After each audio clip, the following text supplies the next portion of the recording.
नमस्कार दोस्तों, स्वागत है आपका हमारे online YouTube channel SRM educate. मैं संतोष कटियार स्वागत करता हूं आपका हमारे online YouTube channel SRM educate पर। कैसे हैं आप लोग? उम्मीद कर रहा हूँगा लॉकडाउन 4.0 के दिशा निर्देशों का पालन कर रहे होंगे और अपने घरों में बैठ के सरकार द्वारा दी गई जानकारियां, सरकार द्वारा दिए गए निर्देश का पालन कर रहे होंगे और एक अखंड और निरोग भारत का निर्माण में अपनी हिस्सेदारी दे रहे होंगे। आइए चलते हैं। जैसा कि मैं संतोष कटियार आपको इंडियन पॉलिटी, मिसलेनियस और करंट अफेयर्स के वीडियोस प्रोवाइड कराता हूं, और जैसा कि आप हमारे SRM educate online YouTube channel से जुड़े हुए हैं और हमारा चैनल गुणवत्ता के लिए प्रतिबद्ध है, आपको परीक्षा महत्वपूर्ण जानकारियां उपलब्ध करा रहा है। इसी श्रेणी में अगर बात की जाए तो हम बात कर रहे थे राष्ट्रपति की शक्तियों की, और आज हमारा लास्ट टॉपिक राष्ट्रपति की शक्तियों से है, जहां पर हम देखेंगे राष्ट्रपति की शक्तियां, जहां पर हम इसका पार्ट 4 पढ़ चुके हैं, जो आपको हमारे ऑनलाइन YouTube चैनल के प्लेलिस्ट में देखने को मिल सकता है। राष्ट्रपति की शक्तियां P4 यानी कि पार्ट 4।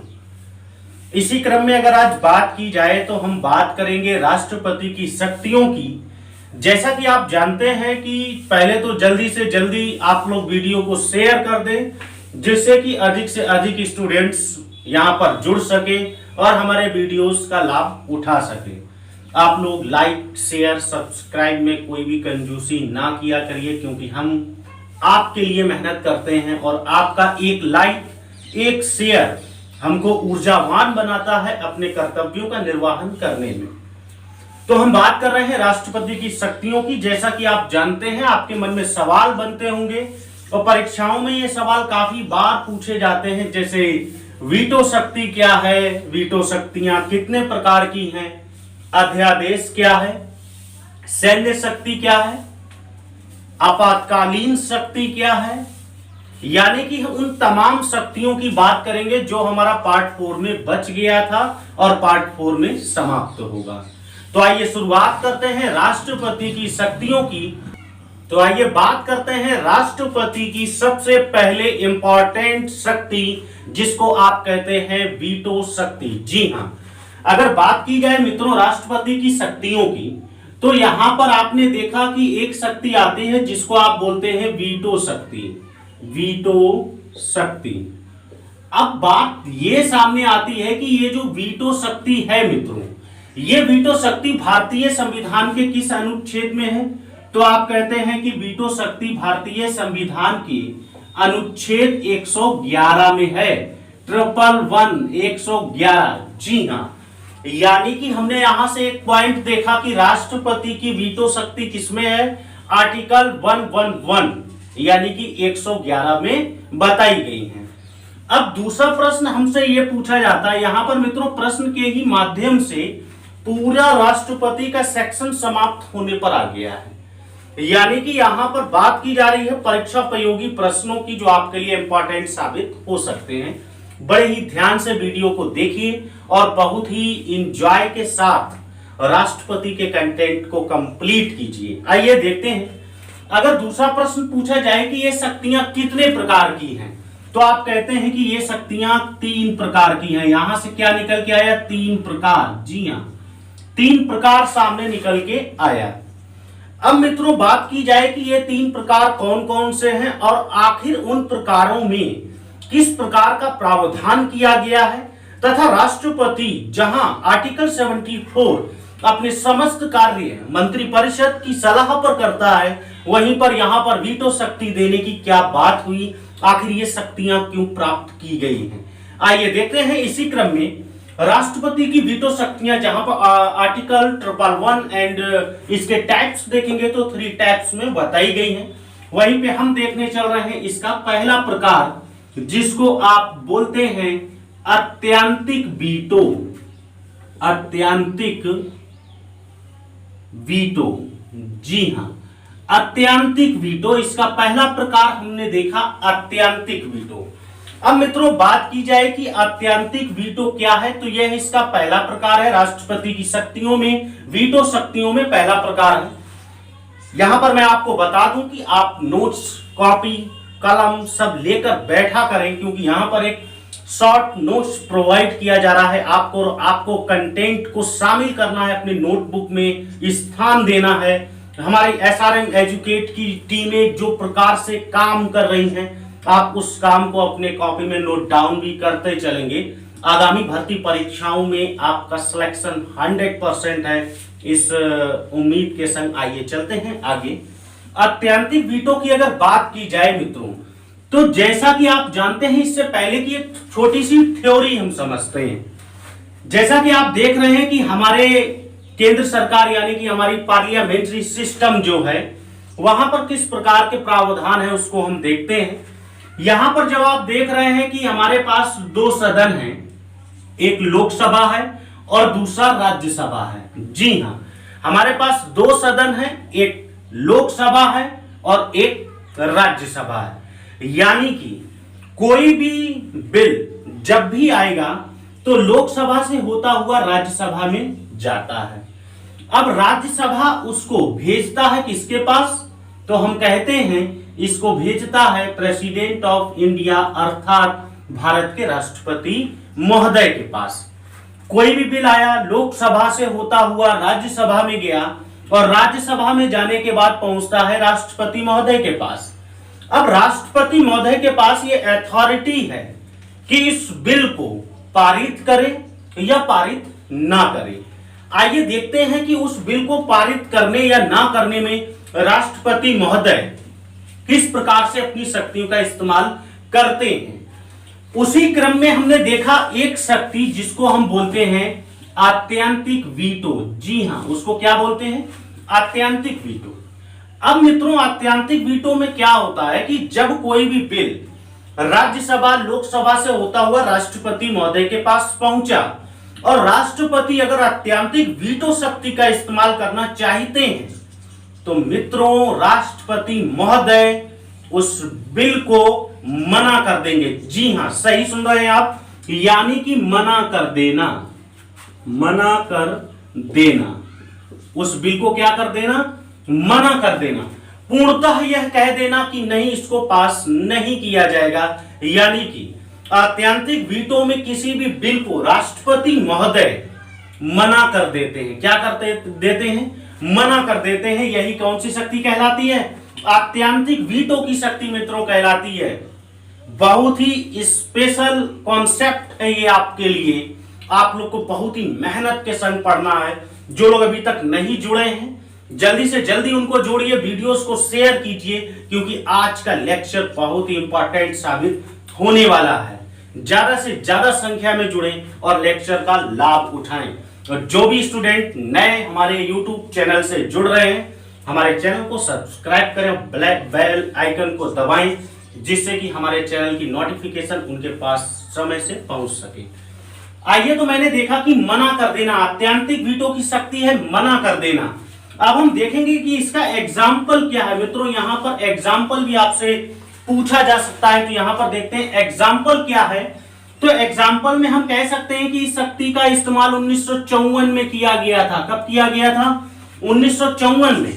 और किसके द्वारा किया गया था, डॉक्टर राजेंद्र प्रसाद। जी हाँ, डॉक्टर राजेंद्र प्रसाद। उम्मीद करता हूं आपको सही से दिख रहा होगा, डॉक्टर राजेंद्र प्रसाद। यहां तक आपको दिख रहा होगा, उम्मीद करता हूं, डॉक्टर राजेंद्र प्रसाद।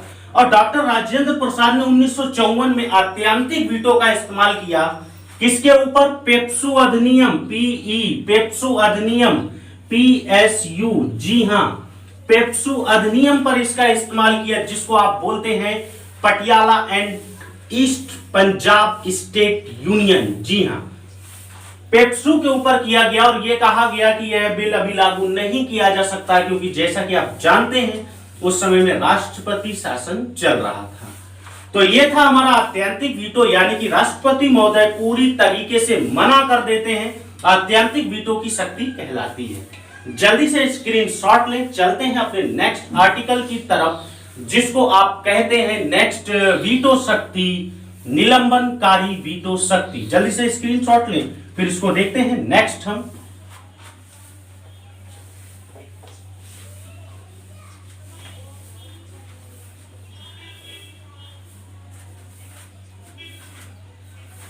आइए चलते हैं नेक्स्ट वीटो शक्ति के पास, जिसको आप बोलते हैं निलंबनकारी वीटो शक्ति। जी हां, निलंबनकारी वीटो शक्ति, इसका दूसरा प्रकार निलंबनकारी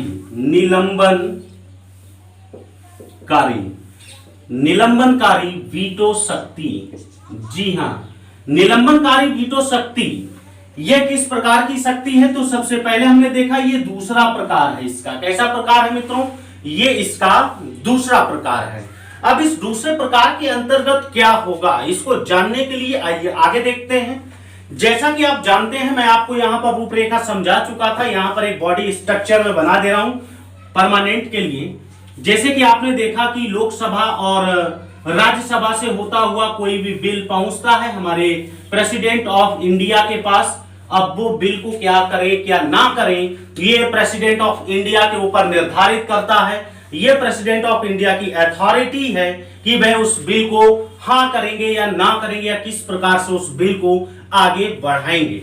उसी क्रम में हमने देखा निलंबनकारी वीटो, जो हमारा नेक्स्ट वीटो पावर है राष्ट्रपति महोदय का, जहां पर आर्टिकल 111 के अंतर्गत बताया गया है। अब बात करें निलंबनकारी वीटो की, तो मित्रों यहां पर स्पष्ट रूप से बताया गया है कोई भी बिल लोकसभा और राज्यसभा से होता हुआ, यानी कि हम क्या बोल सकते हैं इसको, जल्दी से जवाब दें। जी हां, यहां पर हम इसको बोल सकते हैं संसद। जी हां, संसद के दो सदन लोकसभा एंड राज्यसभा। लोकसभा और राज्यसभा से होता हुआ कोई भी बिल जब राष्ट्रपति महोदय के पास पहुंचता है, जी हां, जब राष्ट्रपति महोदय के पास पहुंचता है तो राष्ट्रपति महोदय उस बिल को मंजूरी देते हैं। लेकिन यहां पर अत्यंतिक वीटो को पढ़ने के बाद हम निलंबनकारी वीटो को देख रहे हैं। निलंबनकारी वीटो में क्या होता है कि निलंबनकारी वीटो में यहां पर एक कॉन्सेप्ट दिया गया जिसको आप कहते हैं पुनर्विचार। जी हां, पुनर्विचार। अब ये पुनर्विचार क्या है मित्रों, उसको समझते हैं। जब कोई भी बिल लोकसभा राज्यसभा से होता हुआ राष्ट्रपति महोदय के पास पहुंचा, अब राष्ट्रपति महोदय उस बिल को दोबारा संसद में भेज दें, किसके लिए? पुनर्विचार के लिए। पुनर्विचार के लिए इंपॉर्टेंट पॉइंट यहां पर छिपा हुआ है मित्रों, पुनर्विचार के लिए वापस भेज देता है, तो ये शक्ति निलंबनकारी वीटो शक्ति कहलाती है। जी हां, कौन सी शक्ति? निलंबनकारी वीटो शक्ति कहलाती है। अब मित्रों अगर बात की जाए कि पुनर्विचार के लिए जब कोई बिल गया और उस बिल को बिना संशोधित किए या संशोधन के साथ संसद अगर दोबारा राष्ट्रपति महोदय के पास भेजती है, तो राष्ट्रपति महोदय उस बिल को मंजूरी देते हैं। यही इसकी पूरी प्रक्रिया और प्रावधान है। मित्रों आपको समझ में आ रहा है कि नहीं आ रहा है? जल्दी जल्दी कमेंट बॉक्स में बताएं आप लोग कि लेक्चर समझ में आ रहा है कि नहीं आ रहा है। उसी हिसाब से डोज को कम या ज्यादा किया जा सकता है, लेकिन लेक्चर समझ में ना आए तो हमारी और आप दोनों की मेहनत व्यर्थ जा सकती है। जल्दी से बताएं लेक्चर समझ में आ रहा है या नहीं आ रहा है। आइए अब यहां पर अगर हम बात करें यूपी पीसीएस या यूपी ट्रिपल एससी लेखपाल से रिलेटेड अगर क्वेश्चंस बनते हैं, तो यहां पर आपसे पूछा जा सकता है कि पुनर्विचार के लिए किस बिल को वापस किया जाता है, तो आप बोलते हो कि यानी कि कौन सी शक्ति लगाई जाती है, तो आप बोलते हो निलंबनकारी। लेकिन यहां पर मैं आपको बता दूं प्रीलिम्स के लिए कि निलंबनकारी वीटो में अगर संशोधन के साथ या संशोधन के बिना कोई बिल अगर दोबारा महोदय के पास पहुंचता है, तो उसको मान्य करना राष्ट्रपति महोदय की मजबूरी कहें या परमानेंटली मानना ही पड़ता है। यह प्रावधान ये मेंशन किया गया है अकॉर्डिंग आर्टिकल 111 में। ओके, तो जल्दी से इसका स्क्रीनशॉट ले, फिर चलते हैं अपने नेक्स्ट वीटो शक्ति की तरफ, जिसको आप बोलते हो जेबी वीटो। अच्छा, यहां पर एक आपको एग्जांपल भी दे दूं मित्रों। अगर यहां पर एग्जांपल की बात करें हम, तो एग्जांपल मैं आपको बता सकता हूं सन 2006 का अधिनियम। जी हां, महत्वपूर्ण सन 2006 लेटेस्ट सन 2006 का अधिनियम जिस पर डॉक्टर एपीजे अब्दुल कलाम द्वारा निलंबनकारी वीटो का इस्तेमाल किया गया था 2006 में। डॉक्टर एपीजे अब्दुल कलाम, जी हां, ये 2006 का जो हमारा दल बदल से संबंधित अधिनियम था, जिसको पुनर्विचार के लिए लौटा दिया गया था। तो ये था इसका एग्जाम्पल। जल्दी से इसका स्क्रीनशॉट लें, फिर चलते हैं अपने नेक्स्ट वीटो पावर की तरफ, जिसको आप कहते हैं जेबी वीटो। जी हां, स्क्रीनशॉट ले चुके होंगे। चलिए आइए देखते हैं अपना नेक्स्ट वीटो पावर, जेबी वीटो।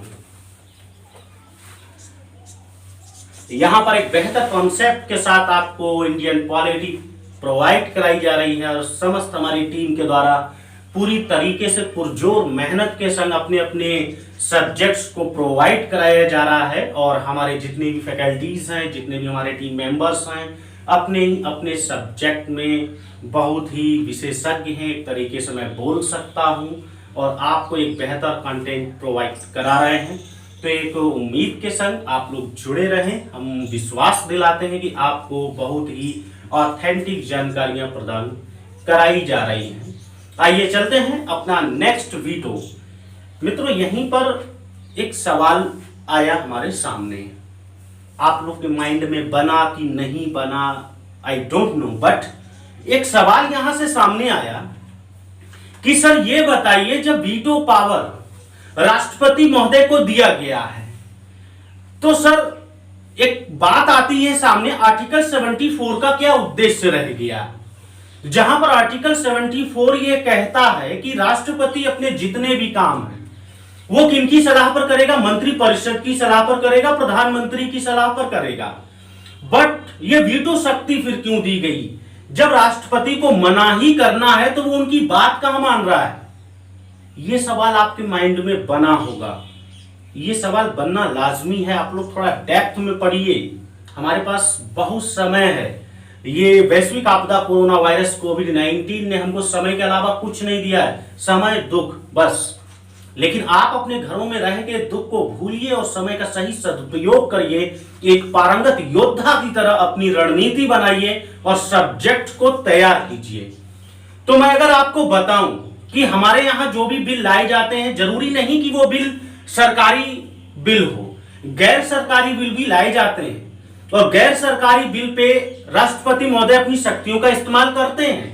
सरकारी बिल जैसा कि मंत्रियों द्वारा लाया जाता है, अमूमन इस पे कोई भी वीटो पावर्स का इस्तेमाल नहीं किया जाता है। या हम ये कह सकते हैं कि मान लीजिए किसी भी संसद ने, लोकसभा ने बिल लाया और बिल लाने के बाद लोकसभा भंग हो गई, नया चुनाव हुआ, तो ऐसी कंडीशन में भी राष्ट्रपति महोदय अपनी शक्ति का इस्तेमाल करते हैं। आइए चलते हैं नेक्स्ट प्रकार, जिसको आप बोलते हो जेबी वीटो। जी हां, जिसको आप क्या बोलते हो? जेबी वीटो, या इसको आप बोलते हो पॉकेट वीटो। कौन सा वीटो?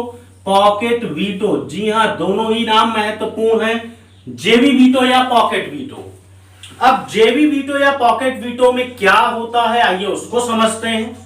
जैसा कि मैंने आपको बताया कि मान लीजिए संसद से आपका कोई भी बिल गया राष्ट्रपति महोदय जी के पास, यहां पर मैं लिख देता हूं राष्ट्रपति महोदय जी, राष्ट्रपति महोदय जी के पास गया। अब राष्ट्रपति महोदय के पास दो ऑप्शन है, राष्ट्रपति महोदय या तो हां कर दें या तो ना कर दें, दोनों में से एक एक ऑप्शन का इस्तेमाल कर सकते हैं राष्ट्रपति महोदय। लेकिन क्योंकि हम पढ़ रहे हैं जेबी वीटो, यहां पर राष्ट्रपति महोदय ना ही हां करते हैं ना ही ना करते हैं, दोनों ही नहीं करते हैं, और उस बिल को अपने पॉकेट में सुरक्षित रख लेते हैं। यह शक्ति महोदय की वीटो शक्ति या पॉकेट वीटो या जेबी वीटो कहलाती है। समझ में आया? जल्दी से कमेंट करें अगर समझ में आ रहा है, मजा आ रहा है क्लास में, तो जल्दी से थम्स अप भेजिए ताकि हमारा उत्साह बढ़ सके।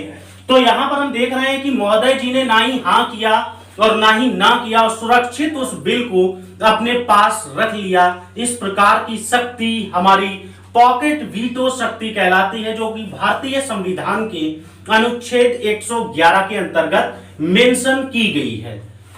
अब मित्रों, अगर बात की जाए पॉकेट वीटो का इस्तेमाल किसने किया था, कब किया था, क्यों किया था, आइए उसको समझते हैं। अगर हम बात करें इसके एग्जाम्पल की अगर बात करें तो 1986 में मित्रों ध्यान दीजिएगा, एग्जाम्पल काफी बार आपसे पूछा गया है। 1986 में एक हमारे राष्ट्रपति हुए ज्ञानी जैल सिंह, जी हां, ज्ञानी जैल सिंह ने इसका इस्तेमाल किया था। और किस बिल पे किया था? डाक तार संशोधन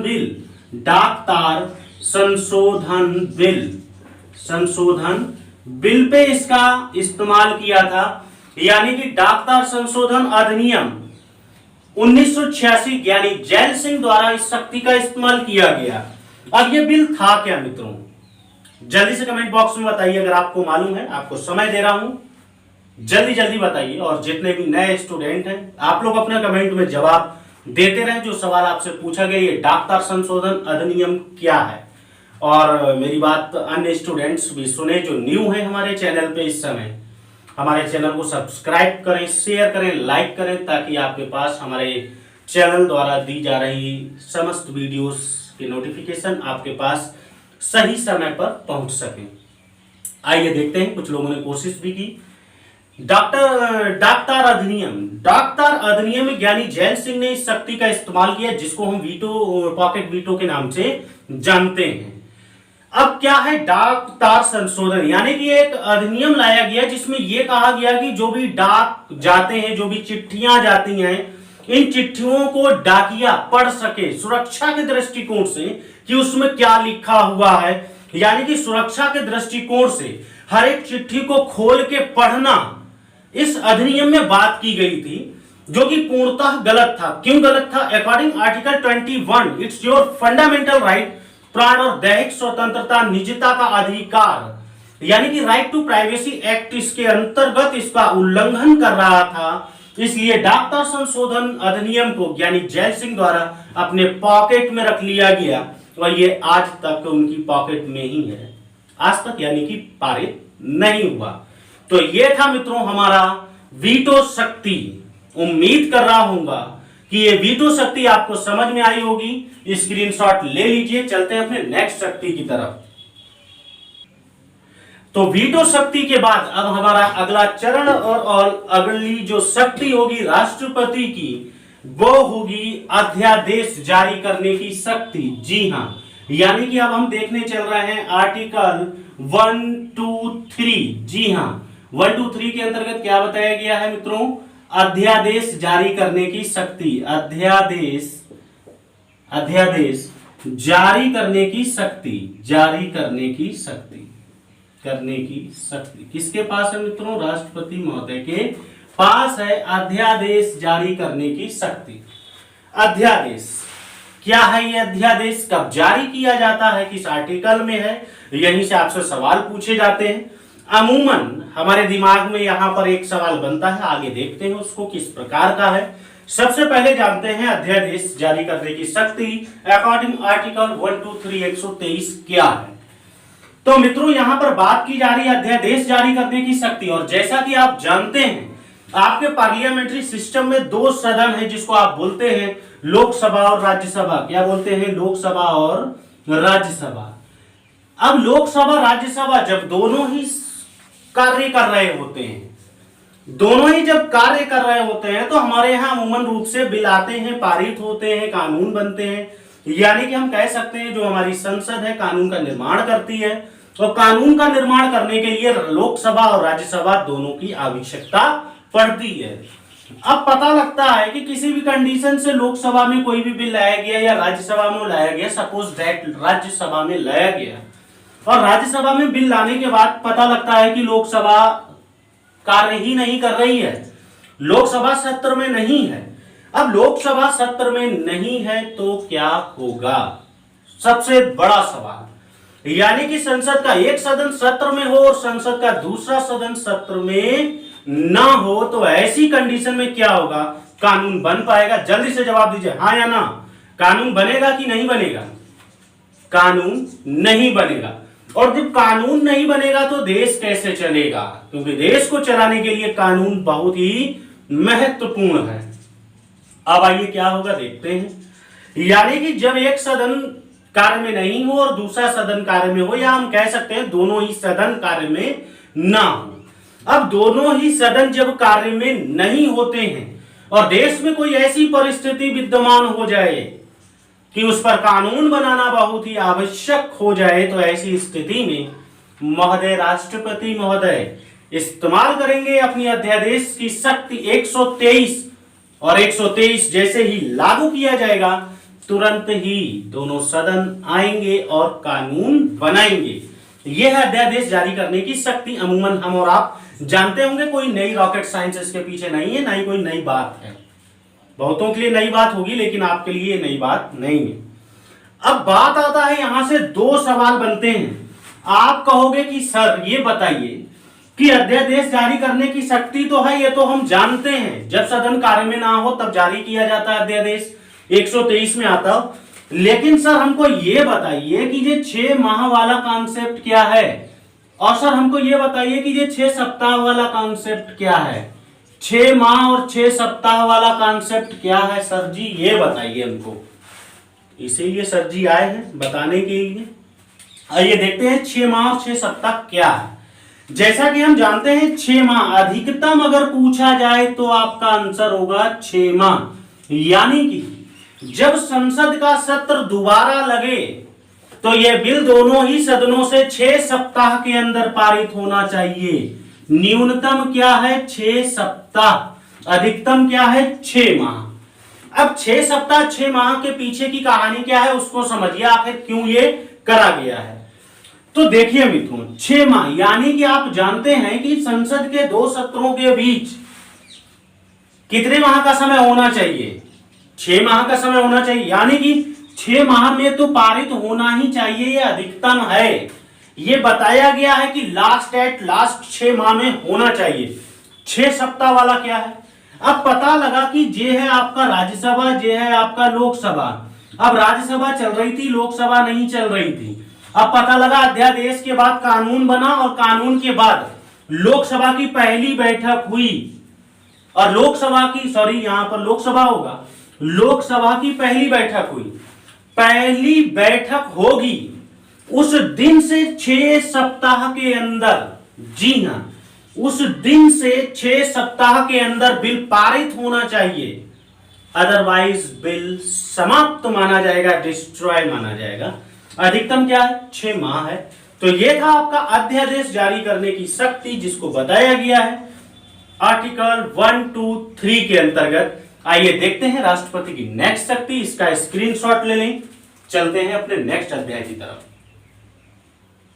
तो नेक्स्ट शक्ति जो हमारी है जिसको हम कहते हैं न्यायिक शक्ति। मित्रों न्यायिक शक्ति क्या है, ये एक बहुत बड़ा अध्याय है जहां पर हम आपको सुप्रीम कोर्ट और हाई कोर्ट पढ़ाएंगे, वहां पे इस चीज की चर्चा की जाएगी। लेकिन उससे पहले हम जानते हैं शॉर्ट फॉर्म में कि न्यायिक शक्तियां कौन कौन सी हैं राष्ट्रपति महोदय के पास। जल्दी से देखिए, इंपॉर्टेंट फैक्ट लिखा है आपके सामने जहां से सवाल पूछे जाएंगे। सबसे पहला पॉइंट हम देख रहे हैं कि राष्ट्रपति सुप्रीम कोर्ट और हाई कोर्ट के न्यायाधीशों की नियुक्ति करता है। सबसे पहला सवाल, सुप्रीम कोर्ट और हाई कोर्ट के जजों की नियुक्ति कौन करता है, तो आप कहेंगे राष्ट्रपति महोदय। उसके बाद सुप्रीम कोर्ट की सलाह बाध्यकारी नहीं है अकॉर्डिंग आर्टिकल 143। जैसा कि आपको मालूम होना चाहिए मित्रों, अनुच्छेद 143 ये कहता है कि राष्ट्रपति महोदय सुप्रीम कोर्ट के न्यायाधीश से या सुप्रीम कोर्ट से सलाह मांग सकते हैं। ये 143 में मेंशन किया गया है। अब 143 में मेंशन किया गया है, ये भी बताया गया है कि जो सलाह सुप्रीम कोर्ट ने प्रोवाइड की है, दी है, उस सलाह को मानने के लिए राष्ट्रपति महोदय बाध्यकारी नहीं है। ये आपका 143 हो गया। फिर आता है क्षमादान की शक्ति। मित्रों बहुत ही महत्वपूर्ण, क्षमादान की शक्ति किस अनुच्छेद में है, 72 में है। ये हम पढ़ेंगे सुप्रीम कोर्ट और हाई कोर्ट के अंतर्गत। लेकिन यहां पर एक संक्षेप में मैं आपको अगर बताऊं तो सुप्रीम कोर्ट के पास, राष्ट्रपति महोदय के पास आर्टिकल 72 के अंतर्गत क्षमादान की शक्तियां हैं। ये क्षमादान की शक्तियां राष्ट्रपति महोदय के पास हैं। यानी कि किसी भी सजा प्राप्त व्यक्ति को राष्ट्रपति महोदय क्षमा कर सकते हैं। इन क्षमादान की शक्ति में काफी प्रावधान किए गए हैं। परिहार है, लघुकरण है, क्षमादान है, विराम है, ये तमाम प्रकार की शक्तियां बताई गई हैं, प्रावधान किए गए हैं, जहां पर सजा को कम भी किया जाता है, परिस्थितियां भी देखी जाती हैं। अकॉर्डिंग आर्टिकल 72 में राष्ट्रपति, सुप्रीम कोर्ट, हाई कोर्ट में आपको ये बहुत ही विस्तृत लेवल पे समझाऊंगा। यहाँ पर एक छोटा सा कॉन्सेप्ट, न्यायिक शक्तियां, उम्मीद करता हूं आपके समझ में आया होगा। जल्दी से इसका स्क्रीनशॉट लें, फिर देखते हैं अपना नेक्स्ट आर्टिकल। बात करते हैं इसकी सबसे महत्वपूर्ण शक्ति, जिसको आप बोलते हैं वित्तीय शक्ति। और जहां पर मैं एक तरफ मेंशन कर चुका हूं आपके लिए, समय को बचाने के लिए, क्योंकि समय ही बलवान है। यहां पर बात करने चल रहे हैं वित्तीय शक्ति यानी कि इकोनॉमिकल पावर्स को लेकर राष्ट्रपति के कॉन्सेप्ट में क्या क्या प्रावधान मेंशन किया गया है इंडियन कॉन्स्टिट्यूशन में, उसको आइए देखते हैं। जो सवाल अमूमन हम आपसे पूछे जाते हैं, चाहे वह कोई भी परीक्षा हो, सभी भर्ती परीक्षाओं के लिए यह सवाल बहुत ही महत्वपूर्ण साबित होता है हमारे लिए। आइए देखते हैं पहला पॉइंट, जो कह रहा है कि धन विधेयक राष्ट्रपति की अनुमति पर प्रस्तुत किया जाता है। कौन सा विधेयक? धन विधेयक राष्ट्रपति की अनुमति पर प्रस्तुत किया जाता है। अनुच्छेद 117 में इसका प्रावधान किया गया है, मेंशन किया गया है। यानी कि धन विधेयक जब तक राष्ट्रपति महोदय अनुमति नहीं देंगे, जब तक संसद में प्रस्तुत नहीं किया जा सकता है। राष्ट्रपति महोदय की अनुमति के पश्चात लोकसभा में लाया जाता है धन विधेयक, आगे हम देखेंगे।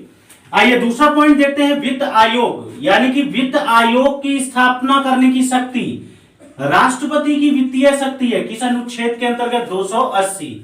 जी हां, 280 में बताया गया है कि राष्ट्रपति वित्त आयोग का गठन कर सकता है। मित्रों, वित्त आयोग का गठन राष्ट्रपति महोदय इसलिए करते हैं केंद्र तथा राज्यों के बीच राजस्व के बंटवारे के लिए। जी हां, केंद्र और राज्य के बीच राजस्व के बंटवारे के लिए वित्त आयोग का गठन किया जाता है, जो कि अनुच्छेद 280 में मेंशन किया गया है। आपसे कई बार सवाल पूछा गया, उत्तर प्रदेश पुलिस प्रोन्नति बोर्ड द्वारा यह सवाल पूछा गया था, जो आपका पिछली बार एग्जाम हुआ था। वित्त आयोग का गठन कौन करता है या वित्त आयोग का गठन क्यों किया जाता है? किस अनुच्छेद में है? 280 में। अब आइए, बजट अनुमति पर पेश किया जाता है। जी हां, वार्षिक वित्तीय विवरण अर्थात बजट राष्ट्रपति की अनुमति के पश्चात ही संसद में पेश किया जाता है। मेंशन किया गया है अनुच्छेद 112 के अंतर्गत राष्ट्रपति की अनुमति के पश्चात ही बजट संसद में पेश किया जा सकता है। आइए देखते हैं, अनुदान की मांग। अनुदान की मांग राष्ट्रपति महोदय के अनुमति के बाद ही प्राप्त होती है, लाई जाती है। अनुदान की मांग मेंशन किया गया है आर्टिकल 113 का 3 में। यह अनुदान की मांग क्या है मित्रों, आइए उसको समझते हैं एक छोटे से संक्षेप में। जब किसी भी प्रोजेक्ट के लिए पैसा व्यय किया जाता है, पैसा रिलीज किया जाता है, अब उस कॉन्सेप्ट यानी कि उस प्रोजेक्ट को पूरा किए बिना पैसे की कमी पड़ गई, उस कमी पैसे को मांगने के लिए संसद में अनुदान की मांग रखी जाती है। और यह अनुदान की मांग जब तक नहीं रखी जाएगी, जब तक राष्ट्रपति महोदय अपनी अनुमति प्रदान ना करें। तो ये था वित्तीय शक्ति, जो बताया गया है धन विधेयक के द्वारा, जो बताया गया है वित्त आयोग के द्वारा, जो बताया गया है बजट के द्वारा, जो बताया गया है अनुदान की मांग के द्वारा, तमाम प्रकार की बातों के द्वारा प्रावधानित किया गया है वित्तीय शक्तियों की। उम्मीद करता हूं वित्तीय शक्तियां समझ में आई होंगी। जल्दी से इसका स्क्रीनशॉट ले, चलते हैं अपने नेक्स्ट अध्याय की तरफ। तो ये है हमारा आज का अंतिम पड़ाव और अंतिम शक्तियां, जहां पर एक शॉर्ट तरीके से हम इसको समझेंगे। आपको वीडियो कैसा लग रहा है मित्रों? हाँ या ना समझ में आ रहा है? जल्दी से हाँ भेजिए, और अच्छी तरीके से समझ में आ रहा है तो थम्स अप भेजिए, ताकि हमारा उत्साह बढ़ सके। आइए देखते हैं, राष्ट्रपति की आपातकालीन शक्तियों के साथ साथ कूटनीति शक्तियां और सैन्य शक्तियों की बात करते हैं। जैसा कि मैं आपको बता चुका हूं, लेक्चर दिया जा रहा है, आप कॉपी कलम लेके बैठ सकते हैं, और जो भी इंपॉर्टेंट पॉइंट आपको लगता है कि हमारे लिए महत्वपूर्ण है, वैसे मैं आपको महत्वपूर्ण देने के लिए प्रतिबद्ध हूं और आपको लगातार एक बेहतर कॉन्सेप्ट प्रोवाइड करा रहा हूं। बात की जाए आपातकालीन शक्तियों की, तो यहां पर हम इसका एक अलग से टॉपिक पढ़ेंगे जहां पर हमारे राष्ट्रपति की आपातकालीन शक्तियों की बात होगी। वहां पर एक बेहतर और व्यवस्थित तरीके से एक अलग कॉन्सेप्ट आपके लिए तैयार कर रखा है मैंने, जहां पर हम आपातकालीन शक्तियों की स्पेशल बात करेंगे। लेकिन यहां पर अमूमन वन लाइनर क्वेश्चंस जन्म लेते हैं और आपसे पूछे जाते हैं किस प्रकार से। आइए देखते हैं 352 में क्या है, 356 में क्या है, 360 में क्या है। इसी को दूर करने के लिए आज वन लाइनर फैक्ट के द्वारा इनकी शक्तियों को समझते हैं। पहला दिया गया है राष्ट्रीय आपातकाल, अनुच्छेद 352। जी हां, राष्ट्रीय आपातकाल। राष्ट्रीय आपातकाल या हम कह सकते हैं एक ऐसा आपातकाल जब दूसरा देश हमारे देश पर युद्ध करता है और ऐसी कंडीशन में जब लगाया जाता है उसको हम 352 राष्ट्रीय आपातकाल के नाम से जानते हैं। दूसरा है हमारा राष्ट्रपति शासन, अनुच्छेद 356। यहां पर हम कह सकते हैं राज्य के अंतर्गत आंतरिक व्यवस्था, शासन प्रशासन व्यवस्था जब विफल हो जाए तो ऐसी स्थिति में लगाया जाता है राष्ट्रपति महोदय द्वारा राष्ट्रपति शासन, जो बताया गया है 356 के अंतर्गत। नेक्स्ट वित्तीय आपातकाल 360, यानी कि इकोनॉमिकल कंडीशन जब हमारे देश की चरमरा जाए, ऐसी स्थिति में देश की वित्तीय व्यवस्था को संभालने के लिए लगाया जाता है अकॉर्डिंग आर्टिकल 360 वित्तीय आपातकाल। और मैं अगर आपको बताऊं तो मैं आपको आप जानना चाहेंगे, आपको शायद मालूम भी होगा कि वित्तीय आपातकाल हमारे देश में अभी तक एक भी बार नहीं लगा है, बाकी कई बार लग चुके हैं। आपको मैं आगे लेक्चर में बताऊंगा, इसका मैं स्पेशल चैप्टर आपके लिए लेकर आऊंगा। अब कहता है कि वित्तीय आपातकाल समझ गए, राष्ट्रीय आपातकाल समझ गए, राष्ट्रपति शासन समझ गए, यानी कि जब देश का दूसरे देश के संग युद्ध होगा ऐसी कंडीशन में 352, जब राज्य की आंतरिक व्यवस्था फेल होगी तो 356, जब इकोनॉमिकल कंडीशन ठप होगी तो 360। और आपको बता दूं कि वित्तीय आपातकाल एक भी बार नहीं लगा है। क्लियर है? आइए देखते हैं कूटनीति शक्तियों की। मित्रों, अगर कूटनीति शक्तियों की बात की जाए तो आपको जानना होगा भारतीय संविधान का अनुच्छेद 51, जहां पर बताया गया है अंतरराष्ट्रीय संबंध शांति समझौता, यानी कि directive principle of state policy, राज्य के नीति निर्देशक तत्व। वीडियोस करवा चुका हूं, प्लेलिस्ट में जाके देख सकते हैं अगर देखना चाहें तो। यानी कि यहां पर कूटनीति शक्तियों में अगर हम बात करें मित्रों, थोड़ा सा लेक्चर के माध्यम से इसको समझने की कोशिश कीजिए। हमारे देश का दूसरे देश के संग संधि समझौता या कोई भी संधि होती है तो ये पूर्णतः राष्ट्रपति के नाम पर की जाती है, यानी कि राष्ट्रपति के नाम पर संधि समझौते होते हैं। साथ ही साथ अगर बात की जाए विदेशों में देश का प्रतिनिधित्व, तो ये भी राष्ट्रपति के नाम पर होता है। राष्ट्रपति महोदय दूसरे देशों में अपने देश का प्रतिनिधित्व करते हैं। क्लियर है? यह है कूटनीति शक्तियां, यानी कि हम कह सकते हैं कोई भी शांति समझौता राष्ट्रपति के नाम पर होगा, संघ के कार्यकलाप राष्ट्रपति का नाम पर होंगे और विदेशों में प्रतिनिधित्व राष्ट्रपति रखता है। अगर सैन्य शक्तियों की मित्रों बात की जाए, जैसा कि आप जानते हैं सैन्य बलों का सर्वोच्च कमांडर सेनापति राष्ट्रपति महोदय। जी हां, थल सेना, जल सेना, वायु सेना, समस्त सेनाओं के सर्वोच्च कमांडर होते हैं राष्ट्रपति महोदय, और कमांडर होने के नाते युद्ध या उसकी समाप्ति की घोषणा करते हैं। लेकिन युद्ध और समाप्ति की घोषणा के लिए मंत्रिमंडल की अनुमति बहुत ही आवश्यक है, संसद की अनुमति। तो सैन्य शक्तियों में हम कह सकते हैं कि राष्ट्रपति महोदय सर्वोच्च कमांडर है तथा युद्ध तथा समाप्ति की घोषणा करते हैं। तो मित्रों, यह था हमारा आज का लास्ट अध्याय राष्ट्रपति की शक्तियों से संबंधित। कैसा लगा आपको ये वीडियो? जल्दी से जल्दी कमेंट बॉक्स में बताइए और हमारी बातों को, हमारे लेक्चर को बहुत ही ध्यान से सुनिए, समझिए। आगामी भर्ती परीक्षा आपके लिए इंतजार कर रही है, आपकी एक सीट के लिए। सो समय का सदुपयोग करें और आप मेहनत करें। जैसा कि आप जान रहे हैं वर्तमान समय में वैश्विक आपदा कोरोना वायरस का कहर है इस कहर के समय हम लोग को शांति का परिचय, धैर्य का, अनुशासन का परिचय देते हुए अपने घरों में सुरक्षित रहना है। लॉकडाउन के नियमों का पालन करना है, 4.0 के नियमों का पालन करना है, और साथ ही साथ बैठ के अगर गुणवत्ता के संग समझौता नहीं करते हैं तो SRM educate online YouTube channel को ज्वाइन करना है। कैसा लगा आज का वीडियो कमेंट बॉक्स में जल्द से जल्द बताएं। मिलते हैं अपने नेक्स्ट वीडियो के साथ, जब तक बने रहें SRM टीम के साथ। मैं संतोष कटियार मिलता हूं नेक्स्ट अध्याय में। जब तक के लिए नमस्कार, जय हिंद, जय श्री राधे कृष्णा।